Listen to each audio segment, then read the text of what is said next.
এই ফেরি পার হতে 2 ঘন্টা সময় লাগবে। আমি কি সঠিক সময় যে মাল দিতে পারবো তোরা বল? এখন কি কব ভাই কোন, গাড়ি তো লেট হয়ে গেল আর ওইদিকে যাবে পড়িলাম না।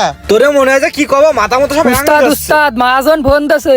মহাজন আবার কি জন্য ফোন দিতে তো বুঝলাম না, আল্লাহ জানে কি জন্য ফোন। বুঝবি নি, আমার পরে তো বেশি কথা করছি, আর মাঝের সাথে বস। ভাই ভাই দেরি হয়ে গেলে কি করবো কোন, আর আমি তো খারাপ আচরণ করিনি। আচ্ছা ঠিক আছে ভাই।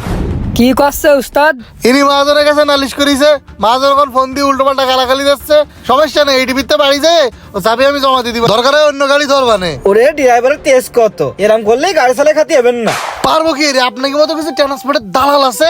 আপনাকে জন্য কোনো ড্রাইভার শান্তিতে গাড়ি চালাতে পারেন? আপনি কিনা আগে ভাগে যাওয়ার জন্য পাগল হয়ে যাচ্ছেন। আপনি তো সবকিছু নিজের চোখে দেখেছেনই, কিন্তু আপনার বকশিসের লোভ যাচ্ছে না। জীবনের চেয়ে কি আপনার কাছে সময়ের মূল্য বেশি হয়ে গেল? গাড়ি ছাড়া মনে হয় আপনার মতো লোকের সাথে কোনোদিন আসবো না।